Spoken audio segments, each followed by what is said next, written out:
History of Roblox Pokemon Games. Hello everyone and welcome back to another Roblox games-based video. As you have already expected, we will be talking about the history of Pokemon games in the video. Do you know when the first Pokemon game was released? If yes, let us know in the comment section below. The answer will be somewhere in the video. If you can get the correct year, we will pin your comments. Pokemon games weren't all that wonderful in the beginning. That's to be anticipated. However, many people still showed a lot of attention. Let me begin the video by categorizing 3 categories of Roblox Pokemon games. We have segregated them because they are important enough to discuss in the video.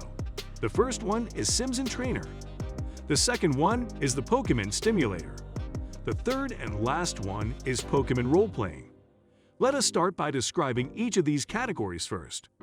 First, there are training simulations. If you have been a gamer since 2010, you would know all 3 categories. The training simulation games are exactly what they sound like.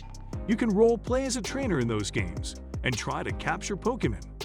These games aren't produced in the same way as your typical mainstream Pokemon game.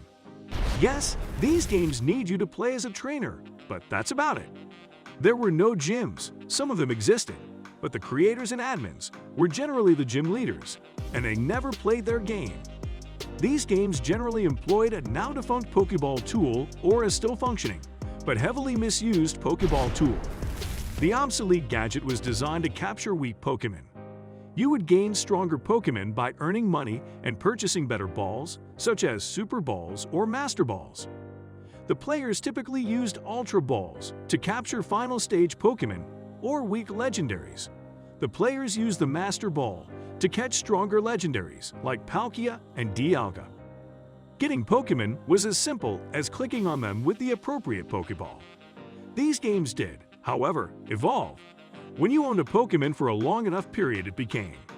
The trainer sims that employed the exploited Pokeball tool were even more heinous than the other. These games were mainly built by folks that lacked coding abilities, but had budding skills, so they picked up this Pokeball tool that wasn't expressly designed to be used with Pokemon. The players might exploit this by catching someone and dropping their Pokeball into the vacuum, trapping trainers until they quit and rejoin. Nonetheless, if you weren't chaotic, the game was very much the same as the other Pokeball-type game, except that Pokemon did not develop in this form of play. Trainer sims are the polar opposite of Pokemon simulations. You take on the role of a Pokemon. These maps were usually better because these games were updated more frequently or came out later. The most popular of these games were Pokemon Battle Brawlers. You could choose a certain number of Pokemon from various generations, withstand opposing assaults, and get XP evolve, rinse, and repeat. And because this game was still being updated up to Gen 6, most of us have gameplay for it. Before we proceed to the next category, I would like to know which type you guys choose between the ones we just talked about. So let me know in the comment section below. I will be waiting for your answers.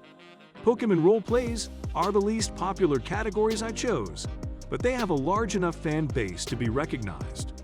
Pokemon role-plays are often created with 2D morphs. However, some have been developed with 3D morphs. These games are rather self-explanatory. You act out a scenario as your chosen Pokemon.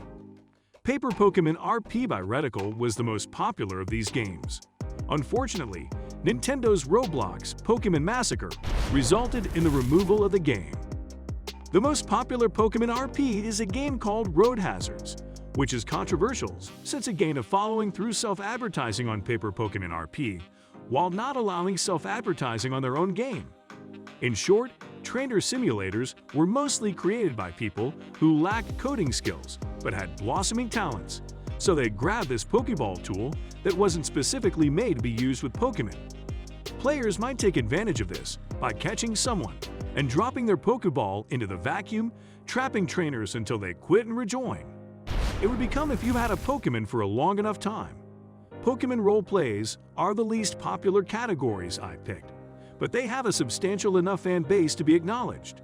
These games are self-explanatory. You play as your selected Pokemon in a scenario. So with that, we have come to the end of the video. Do you have anything to say? If yes, the comment section is all yours. If you like the content we make, please consider selecting the video. Also, don't forget to subscribe to our channel. Thank you.